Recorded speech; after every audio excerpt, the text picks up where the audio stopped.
Hi friends, today story ఏంటి అంటే ఒక్క నిర్ణయం జీవితం తలకిందులైంది. రవి అంటే పెద్ద హీరో కాదు, మనలాగే ఒక సాదా అబ్బాయే. డిగ్రీ అయిపోయింది, ఇంక ఉద్యోగం ఎక్కడ దొరుకుతుందో కూడా తెలియని టైం. అమ్మా నాన్నలు ఏదో ఒక పని చూసుకోరా అంటూ ఉండేవాళ్లు. చివరికి ఒక చిన్న జాబ్ దొరికింది. జీతం పెద్దది కాదు, కాని నిద్ర మాత్రం ప్రశాంతంగా వచ్చేది. అక్కడే కొంతమంది ఫ్రెండ్స్ క్లోజ్ అయ్యారు. వాళ్ల దగ్గర ఎప్పుడూ డబ్బే డబ్బు, కొత్త ఫోన్లు, బైక్స్, హడావుడి. రవి అడిగాడు, ఇంత డబ్బు ఎలా వస్తుందిరా? మీకు వాళ్ళు నవ్వి, అన్నీ తెలుసుకోవాల్సిన పనిలేదు, ఒక్కసారి ట్రై చేయి చాలు అన్నారు. రవి మనసులో అనుకున్నాడు, ఒక్కసారి చేస్తే ఏమవుతుంది, తర్వాత మళ్ళీ సరిదిద్దుకుందాం లే అనుకున్నాడు. అదే అతని జీవితంలో తీసుకున్న అతిపెద్ద తప్పు. మొదట బాగానే అనిపించింది, డబ్బు వచ్చింది, ఇంట్లో కూడా కొంచెం మార్పు మొదలైంది. అమ్మ అడిగితే జాబ్ బావుంది, ఎక్కువ మనీ వస్తున్నాయని చెప్పాడు. కాని లోపల మాత్రం టెన్షన్, రాత్రి నిద్రలేదు, ఎవరైనా చూస్తున్నారేమో అనే భయం.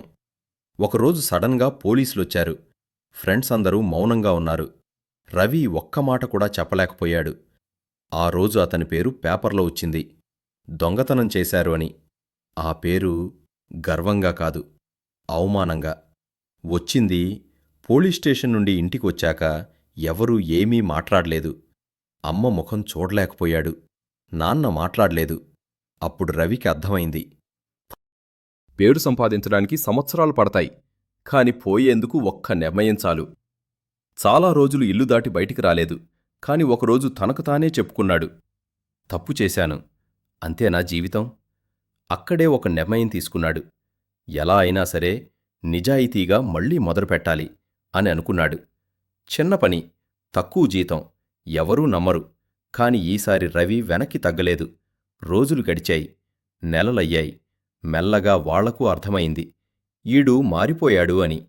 ఈరోజు రవి గొప్పోడు కాదు, కాని తన తప్పు తెలుసుకుని దాన్ని సరిదిద్దుకున్న మనిషి.